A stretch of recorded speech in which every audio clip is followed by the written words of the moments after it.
నమస్కారం. ప్రవాహ మీడియాకి స్వాగతం. హెడ్లైన్ చూద్దాం.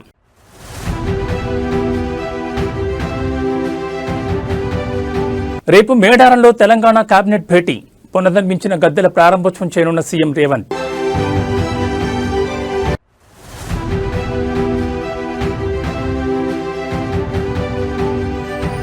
లిక్కర్ స్కామ్ కేసులో బిగ్ అప్డేట్. విజయసాయిరెడ్డికి ఈడీ నోటీసులు.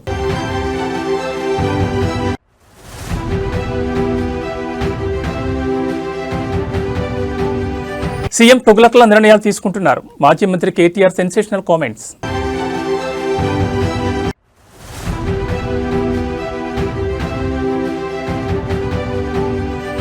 తెలుగు రాష్ట్రాల మధ్య జలజగడం. పరిష్కారానికి కేంద్రం కమిటీ ఏర్పాటు.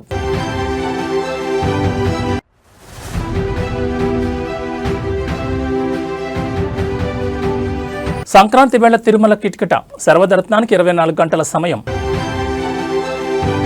ఇక డీటెయిల్స్ చూస్తే తెలంగాణ రాజకీయ చరిత్రలో మరో కీలక ఘట్టం ఆవిష్కృతం కానుంది. రేపు ప్రసిద్ధ పుణ్యక్షేత్రం మేడారంలో ముఖ్యమంత్రి రేవంత్ రెడ్డి అధ్యక్షతన రాష్ట్ర కేబినెట్ సమావేశం జరగనుంది. త్వరలో జరగనున్న సమ్మక్క సారలమ్మ జాతర ఏర్పాట్లు, అభివృద్ధి పనుల నేపథ్యంలో ఈ పర్యటనకు అత్యంత ప్రాధాన్యత ఏర్పడింది. సాయంత్రం 4 గంటలకు ఖమ్మం పర్యటన ముగించుకుని ముఖ్యమంత్రి మేడారం చేరుకుంటారు. గద్దెల వద్ద ఏర్పాటు చేసిన ప్రత్యేక సాంస్కృతిక కార్యక్రమాల్లో రేవంత్ రెడ్డి పాల్గొంటారు. అనంతరం ములుగులోని హరిత హోటల్లో ముఖ్యమంత్రి, మంత్రుల బృందం కేబినెట్ సమావేశం నిర్వహిస్తారు. మరుసటి రోజు ఉదయం పునర్నిర్మించిన గద్దెల ప్రారంభ వేడుకల్లో ముఖ్యమంత్రి పాల్గొంటారు. ముఖ్యమంత్రితో పాటు మంత్రులు, ఉన్నతాధికారులు 2 రోజుల పాటు మేడారంలోనే బస చేయనున్నారు. సుమారు 300 మంది అధికారుల కోసం వసతి ఏర్పాట్లు చేస్తున్నారు.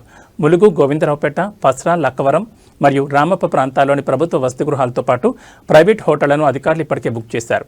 ముఖ్యమంత్రి పూర్తి మంత్రివర్గం 2 రోజులు ఇక్కడే ఉండడంతో పోలీస్ శాఖ అప్రమత్తమైంది. ఎటువంటి అవాంఛనీయ సంఘటనలు జరగకుండా 1500 మంది పోలీసులతో భారీ భద్రతా వలయాన్ని ఏర్పాటు చేస్తున్నారు. ములుగు జిల్లా యంత్రాంగం ఈ పర్యటనను అత్యంత ప్రతిష్టాత్మకంగా తీసుకుని ఏర్పాట్లను పర్యవేక్షిస్తోంది.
వచ్చి ప్రెషర్ పోవాలి, వెళ్ళిపోవాలి, మళ్ళీ కొత్త వెళ్ళిపోవాలి, వచ్చి ప్రెషర్ పోవాలి, వెళ్ళిపోవాలి. ఒక 1 అవర్ 2 అవర్స్ కోసం చేస్తాం.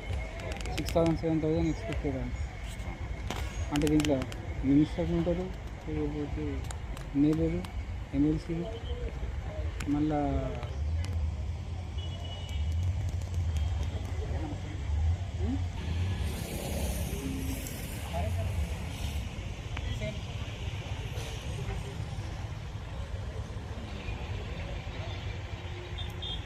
ఆంధ్రప్రదేశ్లో వైకాపా ప్రభుత్వ హయాంలో చోటు చేసుకున్న లిక్కర్ స్కామ్ కేసులో కీలక పరిణామం చోటు చేసుకుంది. ఈ కేసులో వైసీపీ మాజీ రాజ్యసభ సభ్యుడు విజయసాయిరెడ్డికి ఎన్ఫోర్స్మెంట్ డైరెక్టరేట్ నోటీసులు జారీ చేసింది. ఈ నెల 22న ఢిల్లీ లేదా హైదరాబాద్లోని ఈడీ కార్యాలయంలో విచారణకు హాజరు కావాలని నోటీసుల్లో పేర్కొంది. ఇప్పటికే ఈ కేసులో పలువురు రాజకీయ నేతలు, అధికారుల పేర్లు వెలుగులోకి రాగా తాజాగా విజయసాయిరెడ్డి నోటీసులు అందడం చర్చనీయాంశమైంది. మద్యం సరఫరాదారులు, డిస్టిలరీల నుంచి భారీ మొత్తంలో ముడుపులు స్వీకరించి ఆ డబ్బును హవాలా మార్గంలో ఇతర రాష్ట్రాలు లేదా విదేశాలకు తరలించినట్లు అభియోగాలున్న నేపథ్యంలో ఈడీ దర్యాప్తు చేస్తోంది. రాష్ట్ర ప్రభుత్వం ఏర్పాటు చేసిన సిట్ ఇప్పటికే సేకరించిన కీలక పత్రాలు, సాక్ష్యాల ఆధారంగా ఈడీ విచారణను మరింత వేగవంతం చేసినట్టు తెలుస్తోంది.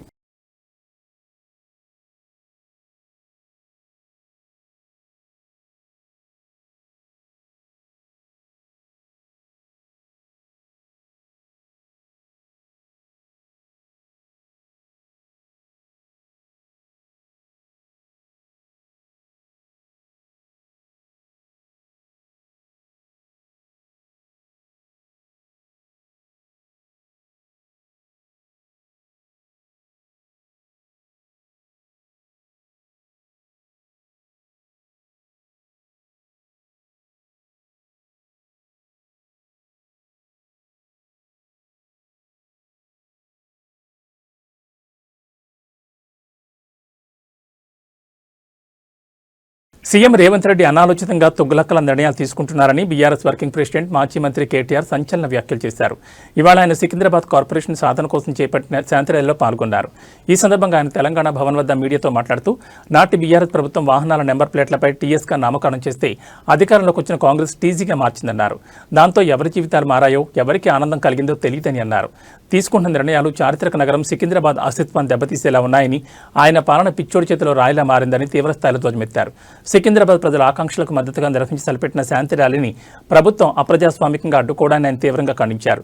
చారిత్రక జంట నగరాలైన హైదరాబాద్, సికింద్రాబాద్ ప్రపంచవ్యాప్తంగా గుర్తింపు పొందాయని, కానీ ప్రస్తుతం ప్రభుత్వం తీసుకుంటున్న నిర్ణయాల వల్ల సికింద్రాబాద్ తన ఉనికిని కోల్పోయే ప్రమాదం ఉందని కేటీఆర్ ఆందోళన వ్యక్తం చేశారు.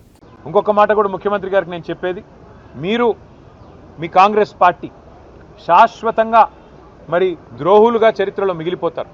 తెలంగాణ అస్తిత్వాన్ని దెబ్బతీసిన ద్రోహులుగా, తెలంగాణ తల్లిని రూపుమాపి కాంగ్రెస్ తల్లిని ప్రతిష్ఠించిన ద్రోహులుగా, తెలంగాణ సంస్కృతిని, తెలంగాణ అస్తిత్వానికి చిహ్నమైన కాకతీయ కళాతోరణాన్ని, చార్మినార్ని, తెలంగాణ ఆడపడుచులకు అత్యంత ప్రీతిపాత్రమైన బతుకమ్మని, వీటిని దెబ్బతీసిన ద్రోహులుగా నీ ప్రభుత్వం, నీ పార్టీ నిలబడిపోతుంది.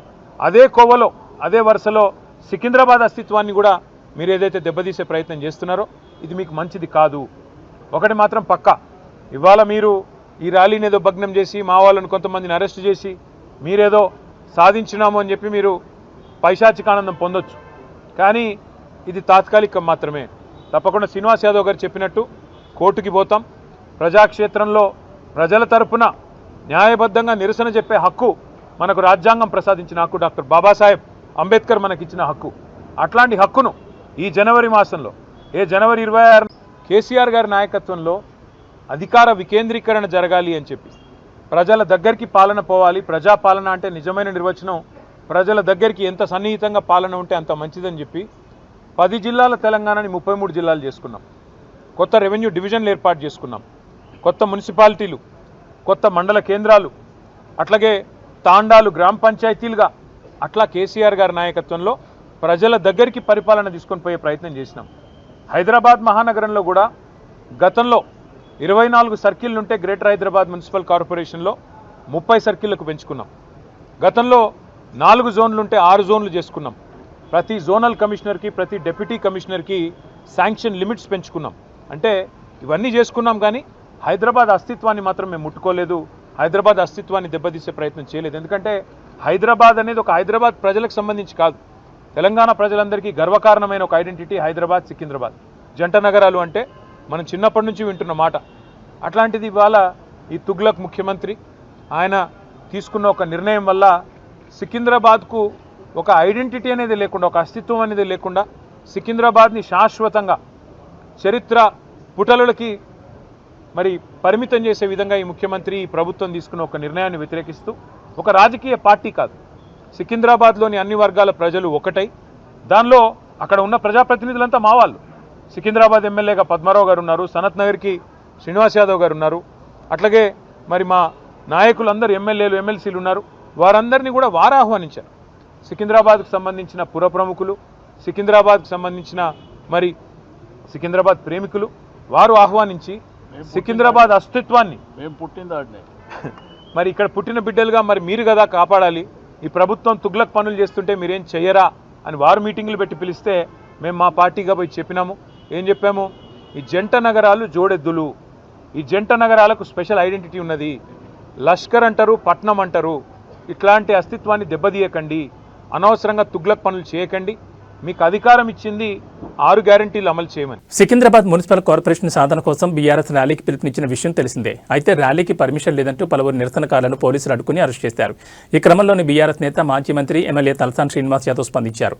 హైదరాబాద్లోని తెలంగాణ భవన్ వద్ద తలసాని మీడియాతో మాట్లాడుతూ సికింద్రాబాద్ అస్తిత్వం కోసం ర్యాలీ చేయడానికి మాకు హక్కు లేదని ప్రశ్నించారు. ర్యాలీ చేస్తామని 5 రోజుల కిందట మేము అనుమతి కోరితే రాత్రి 10:40 పోలీసులు రిజెక్ట్ చేశారని తెలిపారు. ముందే ర్యాలీకి అనుమతి లేదని తెలిపితే మేము కోర్టుకు వెళ్లి అనుమతి తెచ్చుకునే వాళ్ళం కదా అని వెల్లడించారు. అనుమతి లేని సెక్రటరియట్ ముందు రేవంత్ రెడ్డి ర్యాలీ చేయొచ్చు, రేవంత్ రెడ్డి ర్యాలీకి వెళ్లే ప్రాంతంలో ఎవరైనా అడ్డుకుంటే వారిని అరెస్ట్ చేస్తారని ఫైర్ అయ్యారు. మేము ర్యాలీకి పిలుపునిస్తే కర్ఫ్యూ మాదిరి వేలాది మంది పోలీసులను పెట్టి అందరినీ అరెస్టులు చేస్తున్నారని ఎమ్మెల్యే తలసాని మండిపడ్డారు. పోలీసులు అనుమతి ఇవ్వకపోతే కోర్టు ద్వారా అనుమతి తెచ్చుకుని ర్యాలీ నిర్వహిస్తామని స్పష్టం చేశారు. మీరు రాత్రి 10:40 మీరు రిజెక్షన్ అని చెప్పి మేము అప్లై చేసింది 5 రోజుల కింద. ఒకవేళ మీరు నిన్ననో మొన్ననో రిజెక్షన్ చేస్తే మేము కోర్టు ద్వారా పర్మిషన్ తీసుకుంటుంటే, ఈరోజు ముఖ్యమంత్రి గారు ఎక్కడన్నా పోతేనేమో అందరిని అరెస్ట్ చేస్తారు ప్రతిపక్ష పార్టీలని. వాళ్ళేమో ఇష్టానుసారం ర్యాలీలు చేసుకోవచ్చు. సెక్రటరేట్ రిస్ట్రిక్టెడ్ ఏరియా, సెక్రటరేట్ ముంగట కూడా ముఖ్యమంత్రి గారు పాదయాత్రలు చేసుకోవచ్చు. కానీ ప్రజాస్వామ్యం లోపల మాకు హక్కు లేనట్టు, మా అస్తిత్వం, మా సికింద్రాబాద్ ప్రజలు 220 సంవత్సరాల చరిత్ర ఉన్నటువంటి మా ప్రాంతాన్ని, మా ప్రాంతం పేరు లేకుండా మా అస్తిత్వం మీద దెబ్బ కొట్టినప్పుడు ప్రజాస్వామ్యబద్ధంగా మేము నిరసన చెప్పేటువంటి కార్యక్రమాన్ని ఈరోజు ఏర్పాటు చేసుకున్నాం. మీరు చూస్తే ఒక కర్ఫ్యూని తలపించే విధంగా కొన్ని వేలాది మంది పోలీసులు పెట్టి ఎక్కడదక్కడ అరెస్టుల పర్వం కొనసాగించడం అనేది దుర్మార్గమైనటువంటి చర్య. దీన్ని తీవ్రంగా ఖండించడమే కాదు, సికింద్రాబాద్ చారిత్రక వారసత్వాన్ని కాపాడాలని ఈ ప్రాంతాన్ని ప్రత్యేక మున్సిపల్ కార్పొరేషన్గా ప్రకటించాలని డిమాండ్ చేస్తూ భారత రాష్ట్ర సమితి తలపెట్టిన శాంతి ర్యాలీ ఉద్రిక్తతకు దారితీసింది. పోలీసులు ఈ ర్యాలీకి అనుమతి నిరాకరించడంతో పాటు పార్టీ శ్రేణులను ఎక్కడికక్కడ అడ్డుకుని అరెస్టులు చేయడంతో సికింద్రాబాద్ పరిసర ప్రాంతాల్లో ఉద్రిక్త వాతావరణం నెలకొంది. సికింద్రాబాద్ అస్తిత్వం, ఆత్మగౌరవ నినాదంతో బీఆర్ఎస్ నేడు భారీ నిరసన కార్యక్రమానికి పిలుపునిచ్చింది. ఉదయం 10 గంటలకు సికింద్రాబాద్ రైల్వే స్టేషన్ నుంచి ప్రారంభమైన clock tower, Patny, Paradise circle మీదుగా ఎంజీ రోడ్లోని గాంధీ విగ్రహం వరకు ఈ ర్యాలీ కొనసాగాల్సి ఉంది. అయితే శాంతి భద్రతల దృష్ట్యా పోలీసులు ఈ ప్రదర్శనకు అనుమతి ఇవ్వనున్నట్టు తెలుస్తోంది. రైల్వే స్టేషన్, ప్యాట్నీ సెంటర్ల వద్ద ఇవాళ తెల్లవారుజాము నుంచి భారీగా పోలీసు బలగాలు మోహరించాయి. ర్యాలీలో పాల్గొనేందుకు నల్ల బ్యాడ్జీలతో తరలివచ్చిన బీఆర్ఎస్ కార్యకర్తలను, నాయకులను పోలీసులు బలవంతంగా అదుపులోకి తీసుకున్నారు. రైల్వే స్టేషన్ సమీపంలోని ఆల్ఫా హోటల్లోకి వెళ్లిన పోలీసులు అక్కడున్న పార్టీ శ్రేణులను పోలీస్ వ్యాన్లలో తరలించారు. ఈ క్రమంలో పోలీసులకు, బీఆర్ఎస్ కార్యకర్తలకు మధ్య తీవ్ర వాగ్వాదం చోటు చేసుకుంది. ప్రజాస్వామ్యబద్ధంగా నిరసన తెలిపే హక్కును ప్రభుత్వం కాలరాస్తోందని బీఆర్ఎస్ నేతలు ఆగ్రహం వ్యక్తం చేశారు. ర్యాలీ నేపథ్యంలో పోలీసులు సికింద్రాబాద్ వైపు వచ్చే ప్రతి వాహనాన్ని క్షుణ్ణంగా తనిఖీ చేస్తున్నారు. అనుమానితులను విచారించి పంపుతున్నారు. అరెస్ట్ అయిన వారిని నగరంలోని వివిధ పోలీస్ స్టేషన్లకు తరలించినట్లు సమాచారం.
అలా రండి మీరు అక్కడ పికప్ చేసుకుంటే లైట్ అంటే ఒక ఇద్దరిని పంపిస్తారు.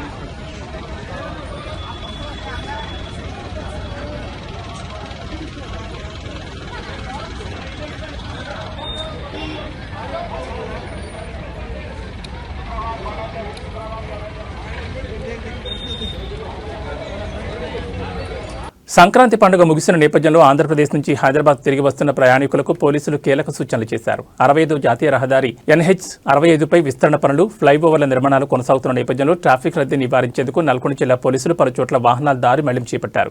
ముఖ్యంగా చిట్యాల, పెదకాపర్తి, కొర్లపహాడ్, పంతంగి టోల్ ప్లాజాల వద్ద భారీగా వాహనాలు నిలిచిపోయే అవకాశం ఉందని పోలీసులు అంచనా వేస్తున్నారు. ముఖ్యంగా చిట్యాల, పెదకాపర్తి సమీపంలో రహదారి పనులు జరుగుతుండటంతో అక్కడ వాహనదారులు ఇబ్బంది పడకుండా ఉండేందుకు ముందస్తు ఆంక్షలు విధించారు. ట్రాఫిక్ పరిస్థితిని ఎప్పటికప్పుడు గమనించేందుకు పోలీసులు డ్రోన్ కెమెరాలు, CCTVలను ఉపయోగిస్తున్నారు. ప్రయాణికులు ఎటువంటి ఇబ్బందులు పడకుండా ఉండేందుకు హైవేపై అదనపు పోలీసు బలగాలను మోహరించినట్లు జిల్లా ఎస్పీ తెలిపారు. వాహనదారులు పోలీసుల సూచనలు పాటించి సహకరించాలని విజ్ఞప్తి చేశారు.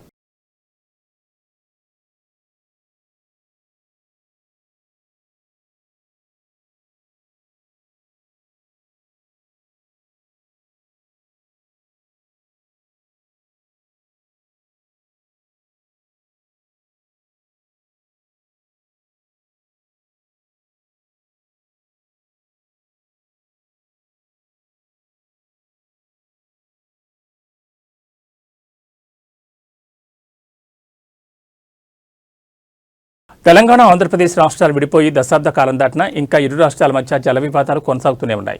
తెలంగాణ ప్రత్యేక రాష్ట్రం ఏర్పాటు నుంచి ఇంతవరకు పూర్తి స్థాయిలో నీటి కేటాయింపులు జరగకపోవడంతో వివాదాలు రోజురోజుకు ఎక్కువవుతున్నాయి. మరోవైపు ఏపీ ప్రభుత్వం అక్రమంగా ప్రాజెక్టుల నిర్మాణం చేపడుతోందని తెలంగాణనే అక్రమంగా ప్రాజెక్టులు నిర్మించిందని ఏపీ పరస్పరం ఆరోపణలు చేసుకుంటూనే ఉన్నాయి. అయితే ఈ నీటి వివాదాలపై ఇరు రాష్ట్రాల సీఎంలు, మంత్రులు, అధికారులు స్థాయిలో కేంద్రంతో ఎప్పటికప్పుడు ఫిర్యాదులు చేస్తూ వస్తున్నారు. అయినా సమస్య కొలిక్కొచ్చింది లేదు. అందుకే కేంద్రం ఈ మేరకు కీలక నిర్ణయం తీసుకుంది. ఇరు రాష్ట్రాల మధ్య నెలకొన్న నీటి పంచాయతీకి చెక్ పెట్టేందుకు ఓ కమిటీని నియమించింది. ఇరు రాష్ట్రాల మధ్య నెలకొన్న నీటి సమస్యలకు చెక్ పెట్టేందుకు ఈ నెల 2న కేంద్రం ఓ కమిటీని ఏర్పాటు చేసింది. 15 మంది అధికారులతో కూడిన ప్రత్యేక నిపుణుల కమిటీని ఏర్పాటు చేసింది. ఈ కమిటీ కేంద్ర జలశక్తి ఆధ్వర్యంలో ఏర్పాటు కాగా దీనికి సిడబ్ల్యూసీ చైర్మన్ అధ్యక్షత వహించనున్నారు. ఈ నెల 2న ఈ కమిటీ ఏర్పాటు కాగా కమిటీ నేతృత్వంలో ఈ నెల 30న కీలక భేటీ జరగనుంది. ఒక విధంగా చెప్పాలంటే ఆంధ్రప్రదేశ్ తెలంగాణ జల వివాదాలపై కేంద్రం కీలక అడుగుపడినట్లే. 30న ఢిల్లీలో కేంద్ర కమిటీ తొలి సమావేశం నిర్వహించనుంది. ఇరు రాష్ట్రాల మధ్య నెలకొన్న నీటి వనరుల నిర్వహణపై తలెత్తిన సమస్యల పరిష్కారానికి కేంద్ర ప్రభుత్వం ప్రత్యేక కమిటీ ఏర్పాటైంది. 30న ఢిల్లీ సేవాభవన్లోని కేంద్ర జల కమిషన్ 3వ అంతస్తులో సమావేశం కొనసాగనుంది. కమిటీ సభ్యులంతా హాజరై ప్రత్యక్ష పద్ధతిలో చర్చలు జరపనున్నారు. కమిటీ తొలి సమావేశాన్ని నిర్వహించిన నేపథ్యంలో అందరిలోనూ ఆసక్తి నెలకొంది.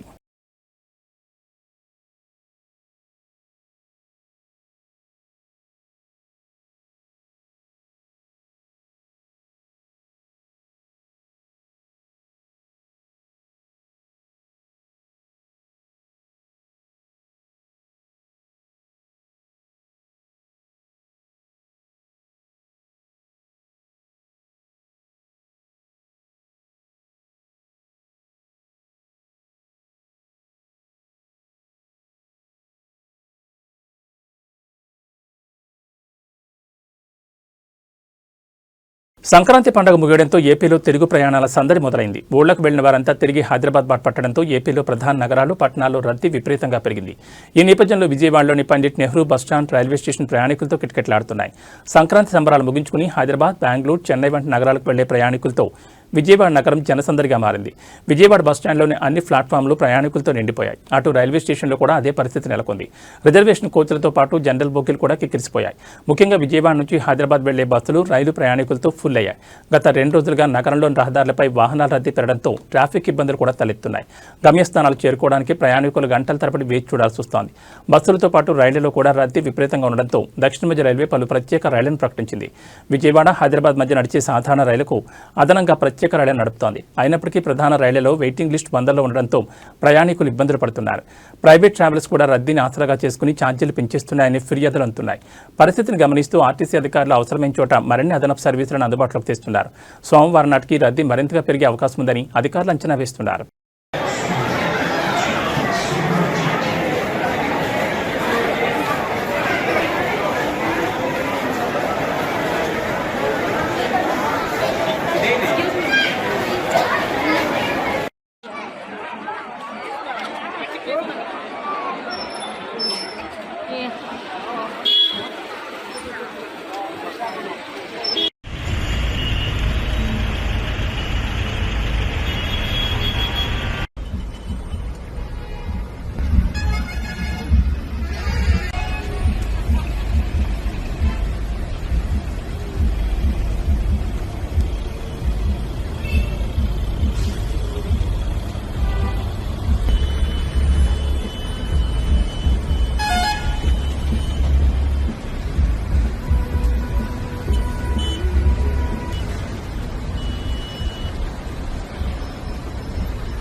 నెల్లూరు జిల్లాలో రౌడీ ముక్కలు మరోసారి రెచ్చిపోయాయి. దగదత్తి మండల కేంద్రంలో కత్తులతో వీరంగం సృష్టించిన రౌడీ గ్యాంగ్ ఒక మెడికల్ షాప్ను ధ్వంసం చేసి ప్రజలను భయభ్రాంతులు గురి చేస్తున్నాయి. జిల్లాలో మళ్లీ కత్తుల కల్చర్ మొదలవడం స్థానికంగా కలకలం రేపుతోంది. మద్యం మత్తులో ఉన్న కొందరు యువకులు దగదత్తిలోని ఒక మెడికల్ షాప్ వద్దకు చేరుకున్నారు. షాప్ యజమాని బెదిరిస్తూ మేము డబ్బులు ఇవ్వం, మాకు కావాల్సిన మందులు వెంటనే ఇవ్వాలి అంటూ అడ్డగోలుగా డిమాండ్ చేశారు. ఆ సమయంలో షాపులో ఉన్న మహిళా సిబ్బంది వారు అడిగిన మందులు తమ వద్ద లేవని చెప్పడంతో రౌడీ గ్యాంగ్ ఒక్కసారిగా రెచ్చిపోయింది. మందులు లేవు అన్న మాట వినగానే ఆగ్రహంతో ఊగిపోయిన దుండగులు షాపులోని సామగ్రిని చిందరవందర చేశారు. కత్తులు చూపిస్తూ అక్కడ ఉన్న మహిళను భయపెట్టి తగలపెట్టి షాప్ ఫర్నిచర్ మరియు మందుల అద్దాలను పగలగొట్టారు. పట్టపగలి నిత్యం జనాలతో రద్దీగా ఉండే ప్రాంతాల్లో ఇలా కత్తులతో దాడికి దిగడం చూసి స్థానికులు ప్రాణభయంతో పరుగులు తీశారు. ఈ ఘటనపై సమాచారం అందుకున్న బాధితులు పోలీసులకు ఫిర్యాదు చేసేందుకు సిద్ధమయ్యారు. జిల్లాలో ఇలాంటి అరాచక శక్తులు పెరుగుతుండడం పట్ల ప్రజలు ఆందోళన వ్యక్తం చేస్తున్నారు. పోలీసులు తక్షణమే స్పందించి నిందితులను కఠినంగా శిక్షించాలని, ఇలాంటి రౌడీజానికి అడ్డకట్ట వేయాలని పట్టణ ప్రజలు డిమాండ్ చేస్తున్నారు.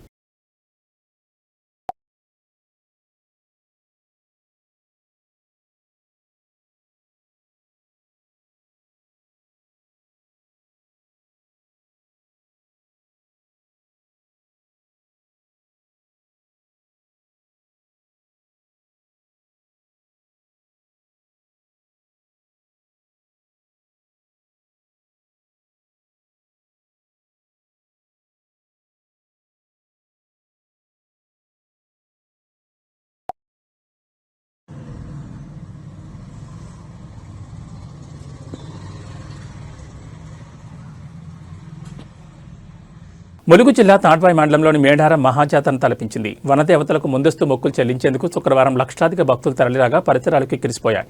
సంక్రాంతి సెలవులు ముగుస్తుండటంతో అమ్మవార్ల దర్శనానికి భారీగా భక్తులు తరలివచ్చారు. జంపన్న వాగులో పుణ్యస్నానాలు ఆచరించి సమ్మక్క సారలమ్మ, గోవిందరాజు, పగడిగిద్దరాజు గద్దెలపై ఎత్తుబెల్లం, పొడిబియ్యం, పసుపు, కుంకుమ సమర్పించి మొక్కులు చెల్లించుకున్నారు. ఉదయం పూట గద్దెల వద్దకు భక్తులకు అనుమతించిన పోలీసులు 10 గంటల సమయంలో రద్దీ పెరగడంతో గ్రిల్స్కు తాళాలు వేసి బయట నుంచి దర్శనం కలిగించారు. కళ్యాణ మండపం వద్దన్న క్యూ ద్వారానే భక్తులను దర్శనానికి పంపించారు. ఆర్టీసీ బస్టాండ్ నుంచి క్యూ ద్వారా వచ్చే భక్తులను గద్దెల వద్దకు వెళ్లకుండా గేట్లను మూసేశారు.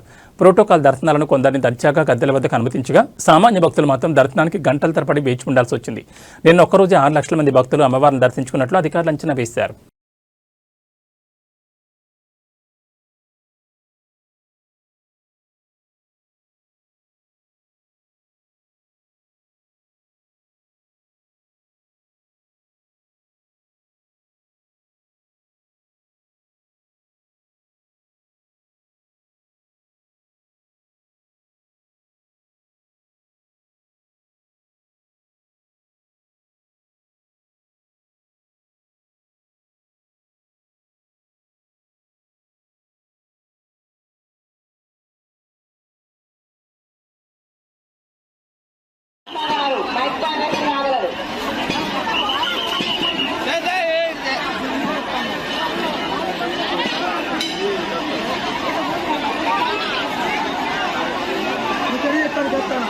టీమిండియా మాజీ captain star batter Virat Kohli కీలక మ్యాచ్కు ముందు దైవదర్శనం చేసుకున్నాడు. మధ్యప్రదేశ్లోని ఉజ్జయినిలో ఉన్న ప్రఖ్యాత మహాకాళేశ్వర ఆలయాన్ని శనివారం ఉదయం సందర్శించారు. అతని వెంట సహచర ఆటగాడు స్పిన్నర్ కుల్దీప్ యాదవ్ కూడా ఉన్నారు. ఇద్దరూ కలిసి తెల్లవారుజామున జరిగే పవిత్ర భస్మహారతిలో పాల్గొని మహాకాళేశ్వరుడికి ప్రత్యేక పూజలు నిర్వహించారు. న్యూజిలాండ్తో జరుగుతున్న 3 వన్డేల సిరీస్ ప్రస్తుతం 1-1తో సమంగా ఉంది. ఇండోర్ వేదికగా జనవరి 18న జరగనున్న 3వ వన్డే సిరీస్ విజేతను నిర్ణయించనుంది. ఈ నిర్ణయాత్మక మ్యాచ్కు ఒక రోజు ముందు దేవుడు ఆశీస్సులు తీసుకునేందుకు కోహ్లీ, కుల్దీప్ ఈ ఆలయానికి వచ్చారు. ఇటీవల అద్భుతమైన ఫామ్లో ఉన్న విరాట్ కోహ్లీ ఐసీసీ వన్డే ర్యాంకింగ్స్లో తిరిగి నెంబర్ 1 స్థానాన్ని దక్కించుకున్న విషయం తెలిసిందే. भारतीय टीम के सफल बोला बल्लेबाज विराट कोहली और स्पिन के जादूगर कुलदीप यादव भी यहाँ बाबा महाकाल की शरण में पहुंचे। विधि विधान के साथ उन्होंने बाबा महाकाल का पूजन अभिषेक कर आशीर्वाद लिया है। जय श्री माता, जय श्री माता, जय श्री माता, जय श्री माता, जय श्री माता, जय श्री माता।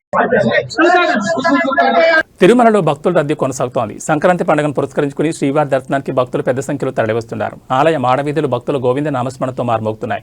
ప్రస్తుతం వైకుంఠం క్యూ కాంప్లెక్స్లోని అన్ని కంపార్ట్మెంట్లు పూర్తిగా నిండిపోగా శిలాతోరణం వరకు వెలుపల క్యూ లైన్లలో భక్తులు వేచి ఉన్నారు. నిన్న ఒక్కరోజే మొత్తం 78,733 మంది భక్తులు శ్రీవారి దర్శనం చేసుకున్నారు. అదే రోజు 31,146 మంది భక్తులు తలనీలాలు సమర్పించారు. హుండీ ద్వారా వచ్చిన కానుకలు 3.41 కోట్లకు చేరుకున్నట్లు అధికారుల సమాచారం. ప్రస్తుతం ఎస్ఎస్డీ టోకెన్ లేని భక్తులకు సర్వదర్శనానికి సుమారు 20 నుంచి 24 గంటల సమయం పడుతోందని టీటీడీ అధికారులు తెలిపారు. భక్తుల రద్దీని దృష్టిలో ఉంచుకుని అదనపు ఏర్పాట్లు చేస్తున్నట్లు అధికారులు వెల్లడించారు. భక్తులు సహనం పాటించి టీటీడీ సూచనలను పాటించాలని విజ్ఞప్తి చేశారు.